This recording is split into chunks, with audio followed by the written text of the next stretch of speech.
Hello, my friends, and welcome to live coverage of GP Birmingham. What a pleasure it is to have your company. My name's Riley Knight. I'm joined by Marijn Libert, the Belgian superstar. And on your screen, Carlos Moral, Oscar Christensen, ready to get up and about on day number 2 here. Both of them, Marijn, looking to preserve X1 records. They've done very well for themselves so far. Yeah, certainly have. Carlos Moral seems to be on Dead Shadow, whereas Oscar Christensen, as we saw, is on Green-White. Well, actually, Junk Company. His friend... also was an undefeated 9-0 with the same deck. It's Counters Company, a little bit more of a control version with a lot of Eternal Witness, and both of them are doing very well. So let's see if they get to win here as well. We saw Christopher Larson chucking some huge punches about in the feature match area yesterday, and he really obviously did a great job with his deck. It's I think it's pretty well positioned. It definitely can go long, but also just it's got the old combo winning out of nowhere, which everyone's it's an ever-present threat. Reminds me of the old Splinter Twin. Yep. Birds of Paradise, a good start for Christensen here. Carlos Moral with a slower start on his side of things. And Kitchen Finks on turn number 2 is always a nice way to kick off a game. Kitchen Finks actually a very problematic card for Grixis Dead Shadow. It is trying to seal the deal with Fatal Push and stuff like that, but Kitchen Fink is just very good against that. Also very good against the plan of attacking with Dead Shadow. I mean, it gives you two blockers. Well, one blocker for 2 turns. Quite a good card in this matchup. Carlos Moral, as usual, doing an absolute number on his own life total as he goes searching through his library. Grixis certainly was the top of people's minds going into this tournament as the preferred configuration for Death Shadow. But we've seen all sorts of flavors throughout the weekend, Marijn. Yeah, we've seen. I've seen the Esper version. We've seen the Tribal Zoo version do very well yesterday. 8-0 did lose the last round, so you can certainly go anyway with that deck. And now we're going to see a Fatal Push on a Birds of Paradise. Wow, looking to constrain his mana here. This is obviously something that Moral wants to get after here, making sure Christensen isn't going to be able to sort of, continue to flood the board after having access to so much mana. Also, Gavany Township, another thing that enables this Counters Company deck to go well into the late game. Yeah, and I think the main reason for that Fatal Push was actually the second land being a Gavany Township. Most of the time when you have other lands, you won't play that Gavany Township turn 2. But it turns out that the other land was Horizon Canopy, and that would have just let Oscar take 1 damage. So kind of misled by the fact that the second land was a Gavany Township. Maybe looking to keep Christensen off his colours here, but it's not going to work, of course, as we see a Horizon Canopy come down. Christensen's going to get dinged here and there with that land, but of course the utility of being able to cycle away a land in the late game is so important. We've seen many of the decks in Modern adapt with these new cycling duels that have come in recently, thanks to the Amonkhet block, irrigated farmland, in addition to the old red-green one in the Scapeshift deck. Moral now on the back of his 5/5 Death Shadow, also developing out his board. Christensen's going to take a hit off of the Shadow here.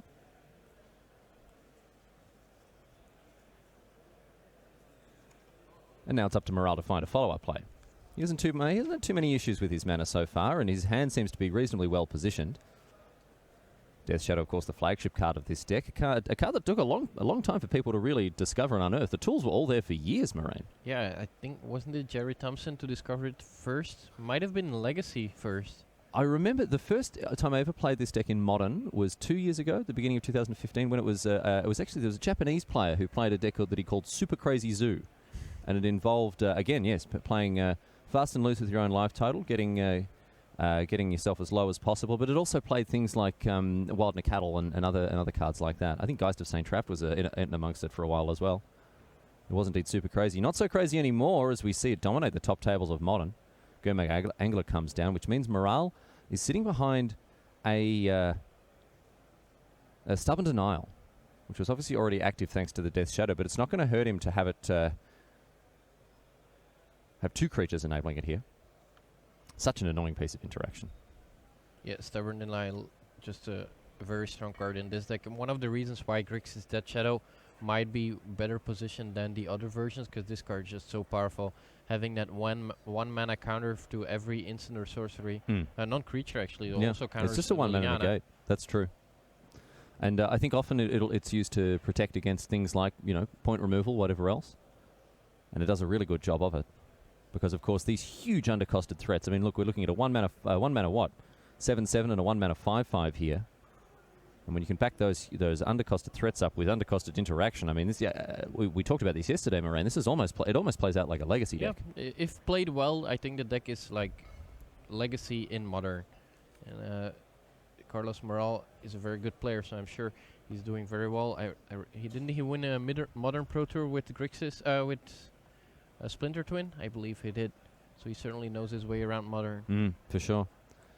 Probably still grieving the death of Splinter Twin as a deck.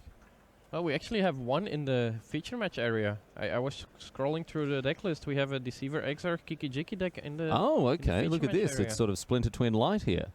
With Fatal Push, so a 4-color one. There must be green. Oh no, it's actually 3-color. Grixis. Just Grixis. Grixis Twin without Twin. Grixis only child. Christensen now. He's going to continue to develop the board now with a Duskwatch Recruiter. This card is obviously a key part of the infinite mana combination that this deck can put together. Once you've got infinite mana with the Recruiter out, you can basically draw your whole deck. Very useful as well to dump that into a Walking Ballista and ding your opponent for a million, billion, squillion, gajillion. Or 6 in this case. Just 6. Death Shadow going to get up and about once again. And we're going to see a block with the Kitchen Finks. Kitchen Finks doing what it does best, chump blocking.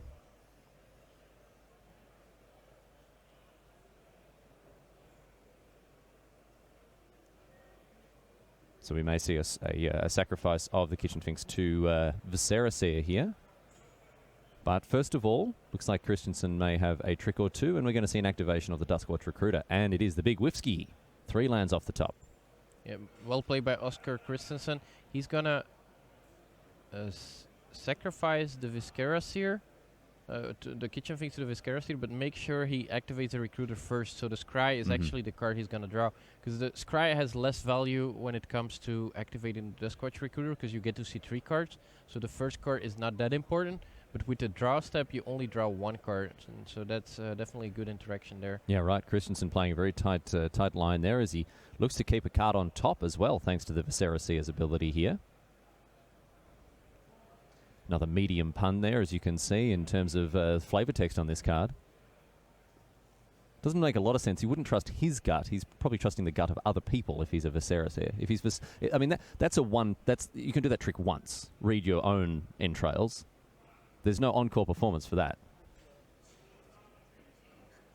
Or maybe he indeed owns someone else's entrails. Maybe they belong to him in the sense that he trusts his guts that he has somehow accumulated over the years. This is going too deep for me. I feel like this is a conversation that needed to be had at some stage, Moraine. I'm like... Yeah. Yep. You're off with the March of the Gladiators. All right. Back to Christensen now. What I would love to see here, Carlos Morel... he's going to let that one flip, so then it doesn't... Yeah, he's going to let that one flip. I would like to see upkeep Colligan's Command, discarding the 1 card Oscar. But the problem is that there is a chance that it's an instant, and then that play is actually pretty bad. So maybe just terminate is better.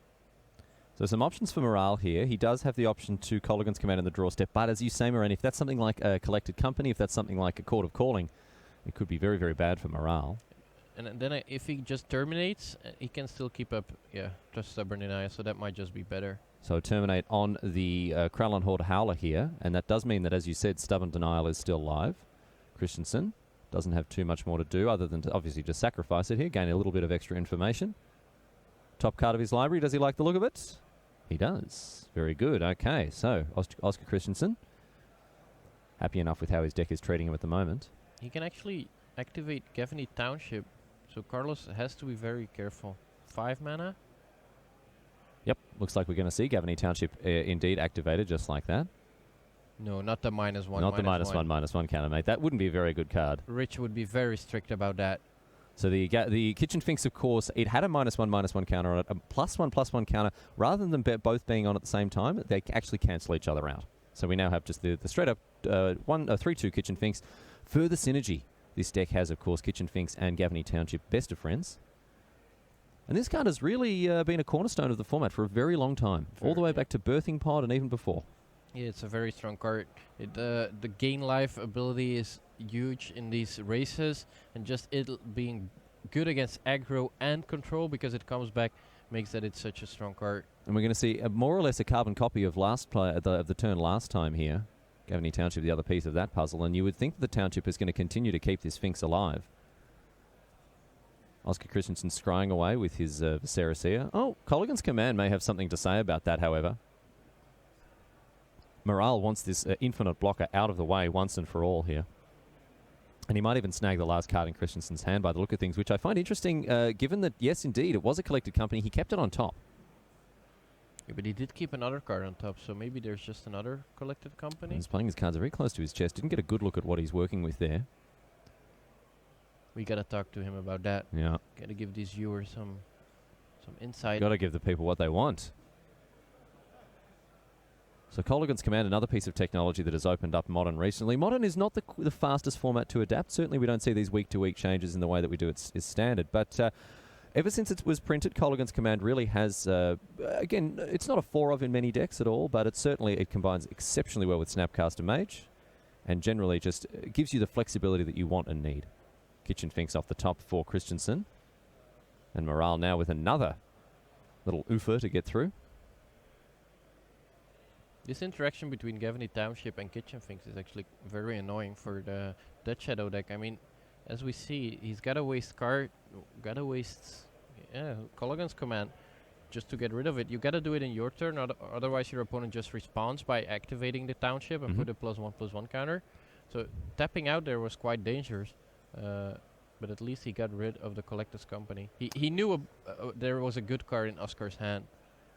So Christensen is just gaining life for every attack here because, of course, he's able to sacrifice the Finks after blocking, and he continues to scry with the Viserys here, and he continues to keep him on top as well.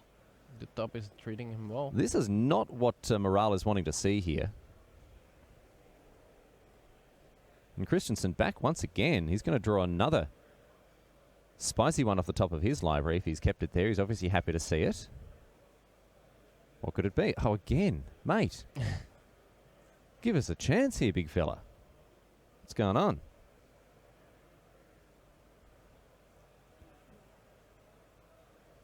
In the tank now, having a think about what he's going to do. 2 mana. And it is... Oozy Boozy. Scavenging Ooze. Oozy does it. Put that on a t-shirt. And back to Morale. So more ways here for Christensen to gain life as he can gobble up those graveyards. Carlos at 6. He's got to be very careful with the Township. One big attack could actually seal the deal. Yeah, right now he's not too far away from it. An Alpha Strike could get through for 3. Even, let's say, Carlos has Temur Battle Rage. It's 4 plus 7, 14. So not even enough. So we're going to see here, look at this, Devoted Druid working overtime now. As we see the Druid generate, wow, 4 mana. And then we're going to see an activation of the Gavany Township, I would think.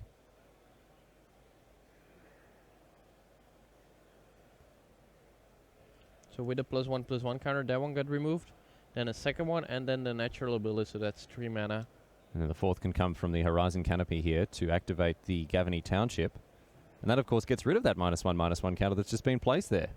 What a card, Devoted Druid. Probably sitting at the bottom of everyone's spare commons folder for a very, very long time until we had Vizier of Remedies released. And all of a sudden now, whew, he's a big boy. Kitchen Finks comes back. Once again, and Christensen up to 20. Oh, Morani's having to think about this scry. That's weird. This is strange. Un-Christensen-like.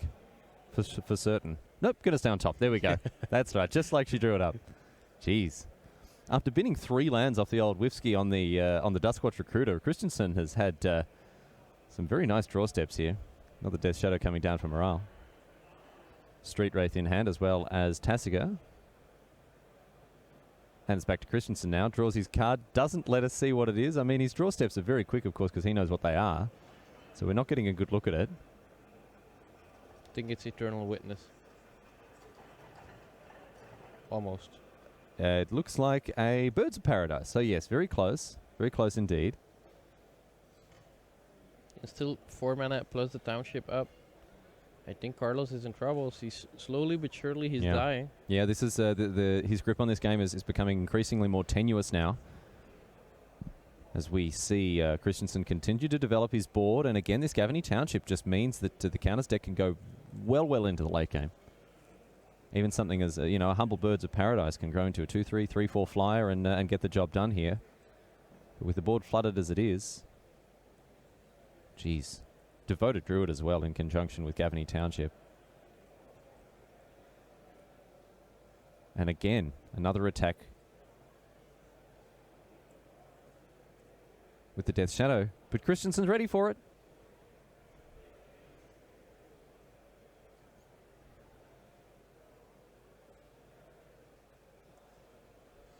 I mean, Carlos has the street rate, but he cannot really cycle it. That's a big problem as well. Mm-hmm. In the meantime, all these creatures are just growing and growing. I don't know what his plan is, to be fair. I mean, why is he gonna hardcast the street rate? A 4/4 Viserys now, in addition to this Kitchen Finks, which I think has blocked what, 3, 4, 5 times, 7 times. Tasker coming down as well. Isn't he dead? No, he's still at 6. One blocker. If one blocker dies, he might be dead. Morale staring down the barrel of defeat here as Christensen has just continued to just dig his nails in and refuse to say die. For one moment, I thought you said Morale to Tessiger, like Morale sliding in. Yeah, not quite. Not quite. There's no Carlos Morale invitational card just yet. Duskwatch Recruiter coming down now for Oscar Christensen. And Morale having to dig very deep, but it may be all over Red Rover here for him. Yeah, he Thoughtseize off the top. Yeah, he went very low on life totals in the early game, and then started drawing cards like Street Rate and Thoughtseize now. So it's kind of the problem with Death Shadow, really, that your early game is very explosive, but once your opponent starts to stabilize, you brought yourself so low that you have to play so carefully that it's sometimes just problematic. I mean, we see it here. Yep, Gavany Township activation once again. And all of these creatures are becoming huge. This is the biggest Viserys I've seen in a long time here. 5/5. Kralin Horde Howler opens up the gates. And Christensen continues to draw exactly what he needs off the top of his library. That was an Eternal Witness. No need to scry if you're drawing the perfect card. Oh dear, turn. Is he going to pay 3 for it? No. Is he going to pay 3? Why wouldn't he pay 3? Because it only costs 2. Kralin Horde Howler. Oh no. Oh no. Oscar. Oh no. Oh dear, he's got 1 green floating.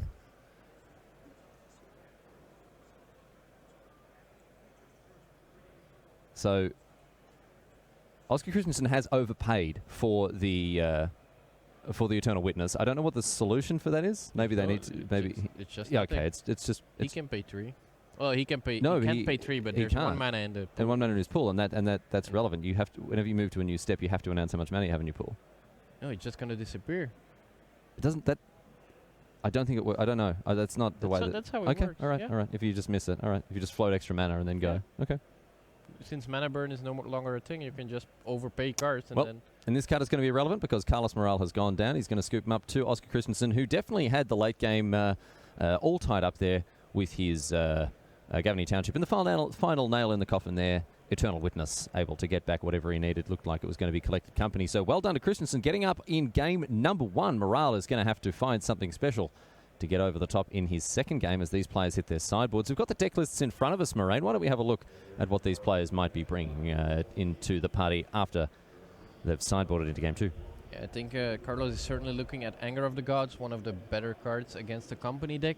And I think a card that will probably come in as well is Collective Brutality. It's removal spell. It's not very, well, it's -2/-2 for 2 mana, but the ability to just snag a instant or sorcery is actually quite relevant against the deck with 4 Court of Calling and 4 Collected Company. So I think that one will come in as well. Apart from that, I think I saw him put in the Dreadbore and maybe even the Static Caster. Static Caster, a very good card if your opponent is packing 4 Vizier of Remedies and 4 Bursts of Paradise and 4 Noble Hierarch. Yeah, even Viscera Seer gets done by it, so there's plenty of targets for the old Statocast Arena there. Let's have a look at Oscar Christensen on the other side of things. He's got a Dusk to Dawn, which I think is going to be an exceptionally useful piece of technology for him. We saw that yesterday be so good against Grixis Death Shadow. I think it destroyed 3 creatures. It is just bonkers. It's bananas. You can bring back your creatures as well later on in the game when you need to refuel. Eidolon of Rhetoric probably not going to get it done this time. Kataki's War's Wage, Linvala, Orzhov Pontiff, Kusali Pride Mage, Selfless Spirit, Sagata. Now, 3 of us in the form of Sin Collector. That's an interesting one to consider, but you're shaking your head, and perhaps Path to Exile is where he wants to be. I think Path to Exile is definitely coming in. I think this is actually the matchup why this is there.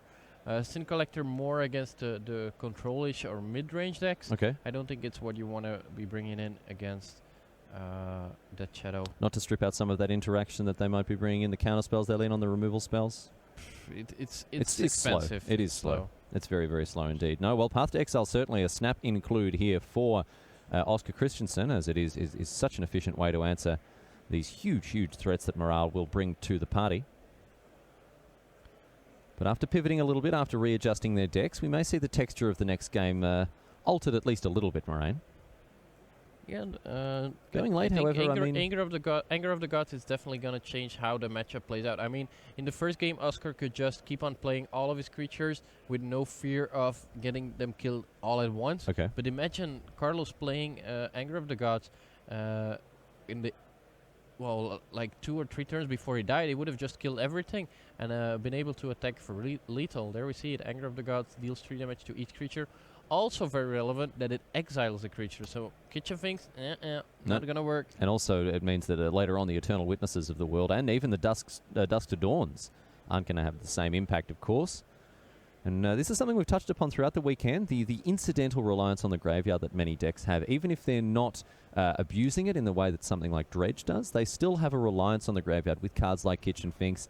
I mean, even Grixis Death Shadow, a card like Rest in Peace, does a lot of work against them. Morale down to 6, unfortunately for him. Christensen looks happy. Let's talk about this card. Dusk to Dawn is an absolute house. We did see it cast yesterday, and it doesn't really kill anything in the Counters Company deck at all, except with the exception, of course, of our friend the Kitchen Finks. And Renegade Rallier. And Renegade Rallier as well. That's very true.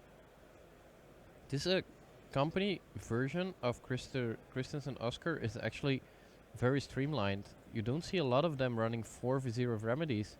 He just got full combo package, 4 Devoted Druid, 4 Vizier of Remedies. Some of them only run 1 to search with Court of Calling, but he's just on the full 4, which kind of makes sense, I guess, with when you also have 4 Collected Company.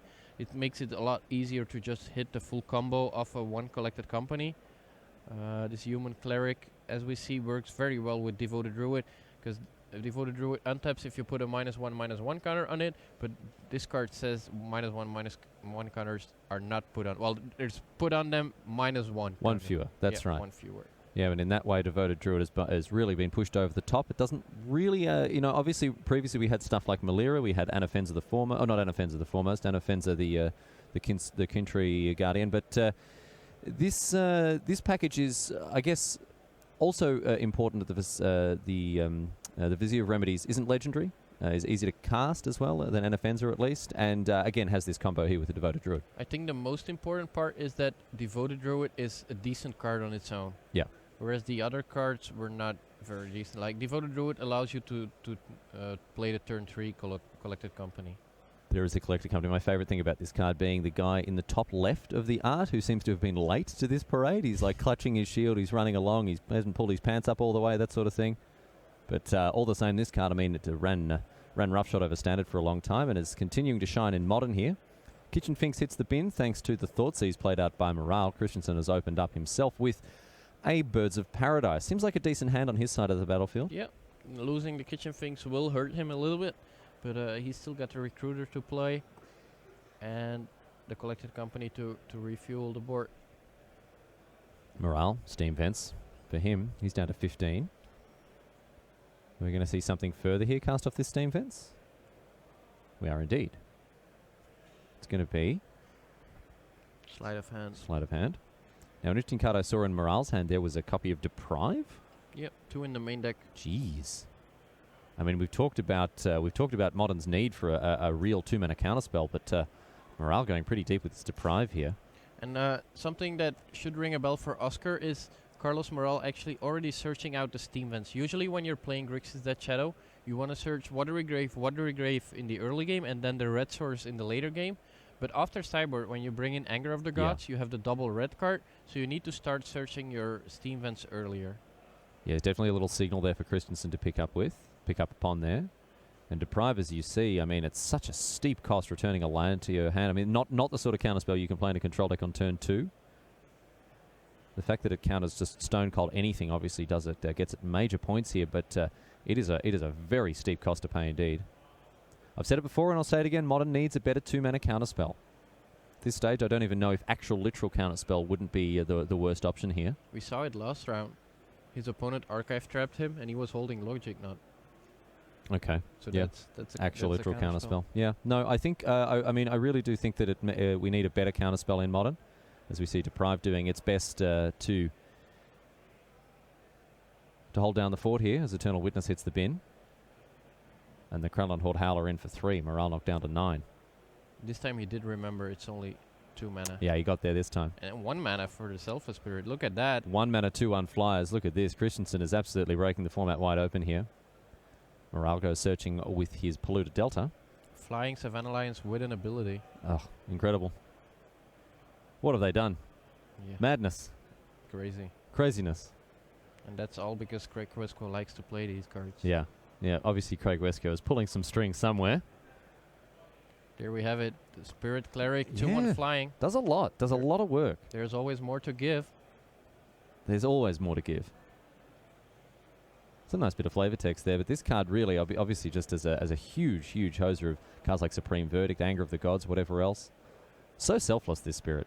Oh, look at that. He shucks itself in the way just when he searches up the Liz Roth. second red source, he draws the Anger of the Gods. Unfortunately, there is the Selfless Spirit now, so not going to destroy everything. No, Morale's going to need to find a way around this. Oh, no, just jams it. Okay, well, let's see if Christensen remembers what the cards on the battlefield do and say. Oh, he does. Tight play there from Christensen, and Morale obviously having to bite the bullet to just fight his way through this 2-1. And it's back to Christensen now. This is looking like a good matchup for Oscar Christensen. Did he cyborg the Selfless Spirit? Yeah, he cyborged the 1-off. Wow. Very timely indeed, as we see now Collected Company come down. Oscar Christensen making the most of the fact that Morale has tapped out to check in with his cards, and we can see Sagata has been brought in. Yeah, makes a lot of sense. If you resolve that one, it's impossible for Yes. Carlos to kill. Yep. So he needs to attack and fly 5 attack in the air. Like, the deck wants to go to like 6 or 7 life, Death Shadow, but then if you have this 5/5 unblockable monster, it's just crazy good. Yep. Yeah, even if it can't block and hold off the Death Shadows, it's just going to kill them in the air, because I don't think there is a way in Morale's deck for him to remove it. No. 5/5 flying hexproof that prevents you from sacrificing things. It's just, I mean, it was the old tech against Jund in Standard, and today it's just as good in Modern in facing off against these decks that have no way to remove it. And Carlos Morale realizes that the jig is up, and Oscar Christensen puts himself up to 10-1. Incredible stuff from him, and this deck really has got up and about in a major way, Moraine. What do you think of this new Counters Company technology? Very convincing way as well. I mean, Carlos Morale was never in either. Well, game 1 he was kind of in it, but then not really, because he was just losing to the Gavany Township and had no way to deal with it. And in this game he was never in it. I mean, his hand was decent. It just didn't work against the Oscar's hand. I think it just takes an enormously good draw for the Grixis Shadow deck to even be in it against this company deck. It seems to be in such an excellent position here as Martin User and Julian Berthaud finish off their game here. White Black Zombies? Is this standard? He's accidentally brought the wrong deck, and all of a sudden he's at 8-2. He's doing very well. Martin User, of course, the Hall of Famer elect here. Very, very happy for him to have been announced in the as the newest addition to the Hall of Fame alongside Josh Utter-Leyden in Kyoto. Big smile on his face on that day. He couldn't quite believe his luck, but of course a very, very well-deserved slot going the way of the Czech superstar here. 4 Smuggler's Copter. This is standard without bannings. Oh, let's have a look at this. Julian Berthaud, what's he working with? Bloodghast, Dread Wanderer, Grave Crawler. Whew. These are some sweet 2-1s. Yeah. All of them. Not doing much blocking between them, but all the same. getting it done. Liliana of the Vale, of course, Tide Hollow Sculler, and Lingering Soul. So some pretty, very pushed and decent cards. Yeah, like, they're not broken, No. but they're cheap, and these. White-black. White-black is so sweet. White-black these. White-black decent cards. Other value cards coming in, of course. Fatal Push, Inquisition of Kozilek, Collective Brutality, and a good excuse to play black and not play Fatal Push. This card is running rings around Modern at the moment. And user on Bant Eldrazi. Eldrazi is a, there are different flavors of it. Obviously, since last year when we had Eye of Ugin completely pushing this deck to a point where it was untenable to play anything else, essentially. But now, we still have Thought Not Seers, we still have Reality Smashers, but things have calmed down a little bit. User taking advantage of Noble Hierarch to push things out a little bit faster. Birds of Paradise as well, and of course all the usual suspects: Drowner of Hope, Eldrazi Displacer, Sky Spawner up at the top end of things. Seems decent. It's got Path to Exile as well. It's like when there still was Eye of Ugin, you had 8 lands that produced 2 mana. Now you have 4, but you add 4 Noble Hierarch to the mix to speed you up. So it's kind of the replacement. We also see other Eldrazi decks. I mean, not all of them run Noble Hierarch. So it just shows how good the deck was when there was Eye of Ugin. Yeah. I mean, it just dominated the Pro Tour when these cards were legal. I believe it was Luis Scott Vargas top 8ing that Pro Tour, or maybe even winning it with his mono-red Eldrazi list with Simian Spirit Guide. It was just the best deck by far at that tournament. And there were so many different flavors of it as well. It started off being mono-black, I remember that, mono-black Eldrazi in the December, and then as we headed into the winter proper, there were all sorts of different investigations done as to the best way to attack with these spaghetti monsters. And of course, yes, the Pro Tour Oath of the Gatewatch, more or less completely dominated by the Eldrazi that had been recently printed, of course. But right now, they're going up against the white-black zombies. And just generally, as a sort of matter of principle, white-black decks, I think, just are always super sweet. We had white-black decks in Standard. About a year or so ago, there was a sort of Tier 2 control, Standard black-white control deck. Played all the best removal and all the best planeswalkers. It was Tier 1. Was it really that good? Owen top 8 the Pro Tour with it. Must have been pretty good. I don't know. It's just, I guess it wasn't. It never really completely dominated things, but it was. I guess it put up the numbers. I remember losing to it in the semifinals of the WMCQ. Oh dear. Oh, it's all right. It's okay. It's been a long time. You need to move on from these things, man. Okay. All right. While Moraine composes himself now, we are almost ready to get underway with this game. User and Berto, both at X and 2, both, of course, live for the top 8, but picking up another loss here could be fatal for both of them here. The Hall of Famer-elect will be looking to make sure he, after the equalising play, manages to keep his snoot above water and keep himself alive for the, what would that be, top 8 number 40, 50, 60 something? Something. I think it's 27 it would be. But on Bant Eldrazi, his opponent Julian Berto on White-Black Zombies. See, Damnation's been brought in as a 2-up from the sideboard. The Black Sun's rising. And User consulting his opening group. He seems to have a think about it here. It's good, but it's slow. He does have the stirring, so if you can find Eldrazi tempo with that, it's not that slow. But it's very linear. It's just creatures. Well, I guess that's what his deck does. But he would really like a card like Drowner of Hope. Bit more interaction here. So User having to think about it. Looks like it's 3 lands, 2 Matter Reshaper, Ancient Stirrings, another card hiding out in there. Ooh, it's actually Julian thinking about it. Berto goes down as well, down to 6. I was already a bit surprised that he was thinking about mulligan in that hand. Seemed like a decent hand. I mean, if he doesn't hit the Eldrazi Temple, he's off to playing a 3-2 on turn 3, which is not the best, but it's something. It's the risk of playing a deck like that. You do really need to hit these Noble Hierarchs or early Eldrazi Temples. Otherwise, you're kind of slow. If you look at the number of 2-drops, there are actually none, right? I don't think there are any. I'm just reviewing the list now. I mean, there are some in the board, but no, none, and definitely none that you can get off of the none that you can get off the Ancient Stirrings. So if you don't have that turn 1 Accelerant or that turn 2 Eldrazi Temple, your first play is going to be on turn 3. And it's kind of slow for Modern, but because these turn 3 plays are so powerful, I mean, Eldrazi Displacer is quite good. Matter Reshaper actually buys you a lot of time, and then on turn 4 you get to explode. Wait, that's the same hand. Dead Damnation still in the front. Does he have more lands this time? Jeez. Berto having to think about things again. Lingering Souls in hand. He's going to keep it though, scrying. Now Martin User does have a bit of a loose hand here, so Berto may get the breathing room that he needs. Having a good old think about this scry. It's taken a while for these two blokes to actually get underway. But finally, we're off. Ancient Stirrings. Let's have a look and see what Martin User can find in this particular treasure chest. Siege Runner of Hope. I can see a couple of lands as well. Temple Garden, Yavimaya Coast. Note Eldrazi Temple, though. He was really hoping for that one. Not quite getting there this time. Path to Exile hiding out in the back as well. Obviously not able to take that one. I think he's going to take either the Smasher or the Drowner of Hope. Or he might want to play it safe and just take a land. Yeah, he's just going to play it safe, get the 4th land to make sure he hits that turn 4 dot nuts here. Temple Garden snagged by a user, playing it safe by the water as it's over to Berto now. Fatal Push the draw for him. And what's going on in his opener? We're going to see the Swamp and a Dread Wanderer. The Black Jackal Pup. What else? What else? And user again, as you mentioned, Moraine, off to a slower start. See if Berto can punish his opponent for this. This white-black zombie deck is not really the deck to punish these slow draws. I mean, he could go aggressive with Gravecrawler and another Dread Wanderer, but all of these cards are actually quite bad against turn 3 Matter Reshaper. Yeah, they just... I mean, this deck just grinds, right? It grinds and grinds and grinds. Does a good job of that with cards like Liliana of the Veil, Lingering Souls, and what have you.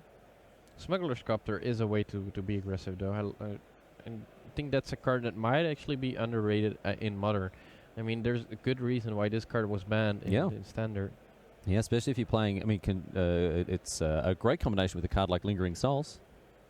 Not a very difficult... not a steep crew cost to pay here.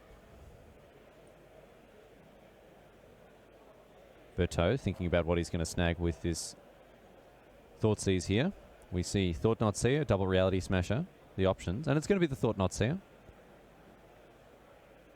I guess it's always good to leave your opponent with less of a choice. I mean, if you take a Matter Reshaper, he still has like both Matter Reshaper and Thought-Knot Seer. Now you leave him with 2 Matter Reshaper. Also, Thought-Knot Seer is just a better card.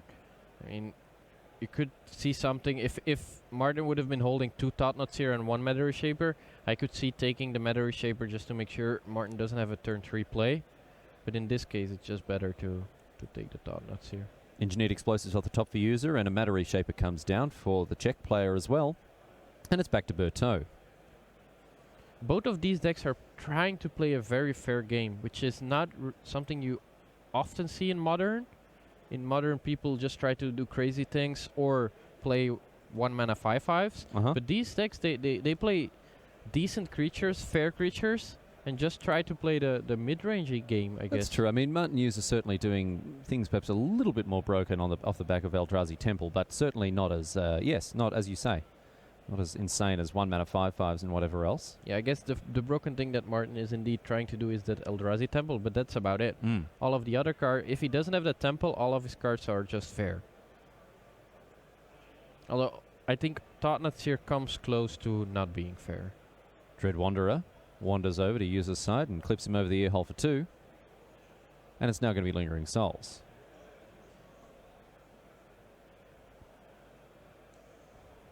An attack with the Matter Reshaper, and Berto down to 15 here. And Martin User has not drawn well. Another Matter Reshaper now, leaving User with a hand of 2 lands now, and an Engineered Explosives. Yeah, taking that Temple Garden with the Ancient Stirrings is coming to bite him. He drew all lands after that, and then Engineered Explosives. If he would have known that, he would have certainly taken the Reality Smasher or the Drowner of Hope. But of course, there was no way of knowing. At that point, he had 3 lands. Just want to make sure he hit that Thought-Knot Seer. And then, unfortunately, as well, lost that Thought-Knot Seer. So, even, he got really punished for that decision. Punished further and further here. There's Berto. Decent grip. Lingering Souls in the bin. He's in a fine spot. Yeah, and attacking for 4. Looking to get aggressive here, Berto. Matter Reshaper not the best at blocking a card like Dread Wanderer. So yes, in they come. User consults his hand here. Engineered explosives are a nice way to clean up things like spirit tokens, or if opponent floods the board with 2-1s. Problem with all these 2-1s, Bloodghast, Dread Wanderer, Gravecrawler, is they're going to come right back round.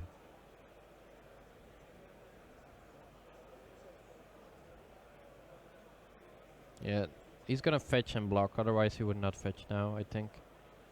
Because if you don't fetch first, well, actually, is there a reason to fetch first? Yeah, there's a slightly lower chance that you hit a land on top. So what's he looking for here? Birds of Paradise? No, just a Noble big Harrow? reality smasher. Oh, he just wants to draw it. Yeah. I see. Or a second matter reshaper, a third. So it looks like we will have the block from the Matter Reshaper. 3-2 is going to trade with the 2-1 here. And the block. Berteau.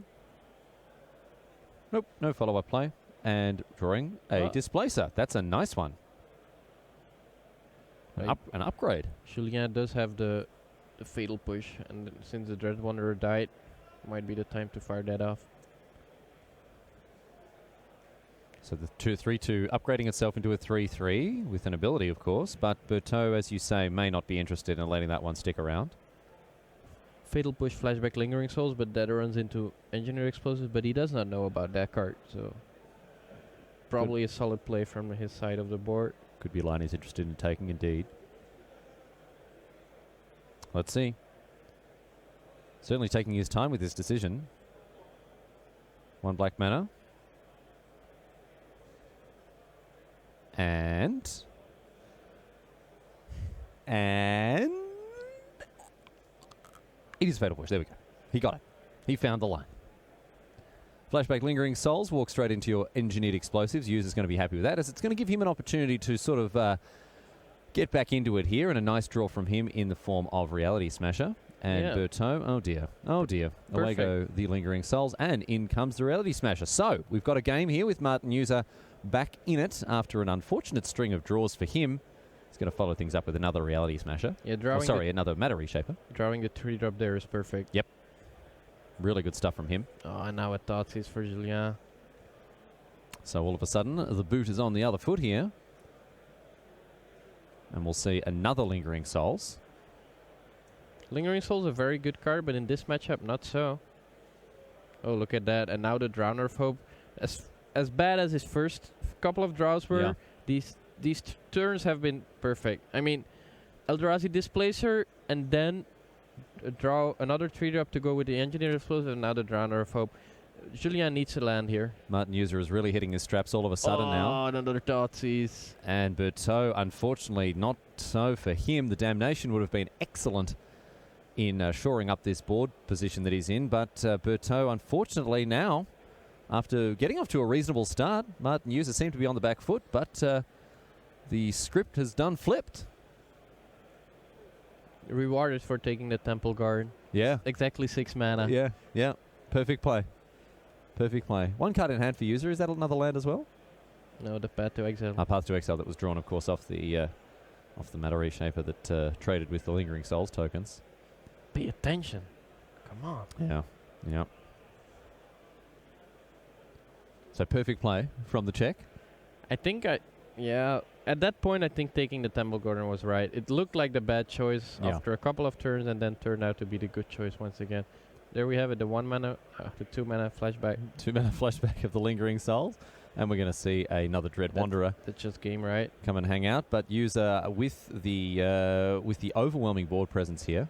Bad tap. And attack for 9. And attack getcha, and an extension of the hand from Julien Berteau as Martin User takes it out 2-1 in the our final featured match of this round. My friends, don't go anywhere. After our Time Walk match, Richard Hagan will be stepping into the booth with a very special guest. We have Alexandra Habert coming in to the booth to join Richard Hagan. So stick around, you're not going to want to miss that. But for the time being, Riley Knight, Moraine Laibert stepping out. But as I say, don't go anywhere. On the other side of the break, you'll be here with Rich. We'll see you soon at GP Birmingham. Oh, I've just been told we have another match to be able to show you. Fantastic. We don't have to go to a break. We can actually bring you more live Magic off one of the back tables. We're just getting players moved over and seated, ready to go with Kowalski and Duncan Tang. Here we go. We have Affinity versus Evil Twin. Evil Twin. Evil Twin. There we go.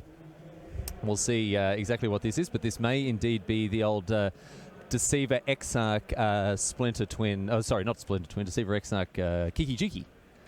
Evil Twin. Evil Twin, an interesting name for it. I was going for Only Child, but I guess Evil Twin also works. Duncan Tang here, bringing the pain. Kowalski, no stranger to the top tables of Modern. He's playing Affinity. Both of these guys at X and 1. Looks like we're having a sleeve replaced here. Remand, a card that has kind of fallen off the Modern radar. Mm-hmm, for sure. Because so many cheap spells are being cast, it's just not a lot of value. Sometimes, if you get to remand a 3 or 4 mana spell, that's just huge. Such a tempo boost. Get to replace the card by drawing a new one, and your opponent wasted 4 or 5 mana. That's just crazy. But if you remand a Death Shadow, he just plays it again, and you basically cycle a card at that point. Vendilion Click. Coming down for Duncan Tang. Maybe the name Evil Twin given to this deck because it does play a number of black cards. Some real nasty ones too. Go for the Throat, Colligan's Command, and of course, no one's surprised to find out that Fatal Push making an appearance in Duncan Tang's deck as well. So V-Click, after coming down here, is going to get in and knock Kowalski around a little bit. Looks like he's already been taken apart here. His graveyard is full of creatures that may have suffered at the hands of cards like Colligan's Command. And an Ancestral Vision's also coming down as well. So pleased to see this card getting about. It hasn't had the biggest performance in Modern so far. Steel Overseer and Edge Champion, both cards not very good right now. The other one is a 1/1 for 2. The other is 2/2 for 3. 2/3 for 3. Oh dear. And a remand. A remand. Usually remand is super bad against Affinity, but right now it's just so punishing. Yep. And Kowalski holding onto that Ornithopter as well here, as we see Visions tick down to 3. 3 minutes. Vendilion Click get in for 3. They gotta hurry. Only 3 minutes. And only 3 minutes on the clock as well as Tang flips it back over to Kowalski here. He's got a, well, I don't know. He's got a Cryptic Command in hand. He's got Pestamite. He's got Serum Visions and Snapcaster Mage. This seems to be all over for me. Yeah, probably. I think Duncan Tang wants to play as quickly as possible, given that there isn't that much time left on the clock for these two. Arcbound Ravager off the top for Kowalski. But Tang has got Disruption. He's got a clock. He seems to be in the driver's seat here. I like Snapcaster Mage here just to put some more pressure. Yeah. Oh, he's gonna Cryptic Command instead. Now, of course, on our screen you can see 2.5 minutes remaining. I've been told these players do have a little bit of extra time, given the fact that we did have to move them to feature them on camera. So they'll be given at least 2 extra minutes. We'll consult with the judge to see exactly what the extra allowance is going to be. But they will get their full 50 minutes to be able to play out this game. But it looks to me as though Duncan Tang really is in the driver's seat, and it's going to take something very, very special indeed for Kowalski to get back ahead here. He's actually got the combo. Oh dear. Kiki Jiki off the top? Yeah. Well, this isn't something we've seen for a long time. The old Infinite Pestamites attacking. Serum Visions, drawing a card, scrying 2. Big fan of this deck. Big fan of it. It's looking great. Great removal, excellent disruption. Keranos, God of Storms in the main. Get at me. That's your type of card, right? That's it, man. That is it. Tang ships back to Kowalski. Blood Moon, a little bit too late. Don't want to put yourself on Triple Mountain. An Ornithopter. And a Blood Moon. He is going for Blood Moon. He's going for the Blood Moon. He's dead, right? Just Pestermite in response. Oh, Snapcaster? Why don't we pat now? And Remand. No. He was dead. Just Pestermite in response and play the Kikijiki with all your mountains. Well, that was an option here for Tang, but he's chosen to take a different route here. So, Ancestral Visions down to 1, draws a card, and putting the finishing touches on this game. About 4 minutes remaining for these players. That is now the updated timer for this game. So the round obviously well and truly finished. These two having a bit of extra time to finish things off, given that they were that they moved and also had time in the feature match area. Back to Kowalski now. Still has that Blood Moon in hand. Inkmoth or Blinkmoth Nexus off the top for him. Yeah, Duncan could have won last turn, but the play he could make was pretty bad to an extra land and Galvanic Blast. If he just Pestermites and then Kiki-Jiki, and his opponent has the other the fourth land and Galvanic Blast, and he's actually not sure to win. And right now, by putting so much pressure, he could still win and have the combo as a backup plan. Not a bad spot to be in here. Kowalski on 5. Looks like we're going to see Arcbound Ravager come down. Ooh. Yes, indeed. There it is. 2 mana 1/1. And Kowalski sends it back to Tang. He goes searching with his Scalding Tarn. He's liking them expeditions. Yeah. Yeah, very good. It's good to see people take a little bit of pride in how they're presenting their decks, their mana bases, and whatever else. You're that type of person, right? You do it as well, no? To an extent. To an extent. You will make sure you get matched islands. I have a big box of basic lands, all of which have the same art, yes. Pestamite comes down for Duncan Tang here. We haven't seen infinite Pestamites attacking in Modern for a very long time, but Tang is looking to buck that trend. Tap your Arcbound Ravager, he says. Oh, and look at this. Oh, yes. Oh, yes, please. Ancestral Visions. Target me. Draw 3 cards. Oh, please. Yes. I love it. I love it. Lightning Bolt off the top. As well, Desolate Lighthouse amongst the cards drawn. There are more than one way. There's more than one way to skin a cat, and there's certainly several ways to skin a Kowalski here, because Duncan Tang can pick his poison. He can kill this. He can end his opponent in any way he chooses. It is going to be Kiki-Jiki. Kowalski looks at his grip, make a copy of Pestamite, untap it, do it 1,000 million billion times, and Kowalski, nothing else to do than pack him up. Very, very emphatic victory for Duncan Tang here. And, my friends, I've got good news. The aforementioned Richard Hagan, along with his special guest, Alexander Habert, they'll be hanging out with us very, very soon. But right now, we've got to go to a break. Stick around on the other side of that, Richard Hagan. So, for Moraine Laburn, my name's Riley. We'll see you back here at GP Birmingham very, very soon indeed.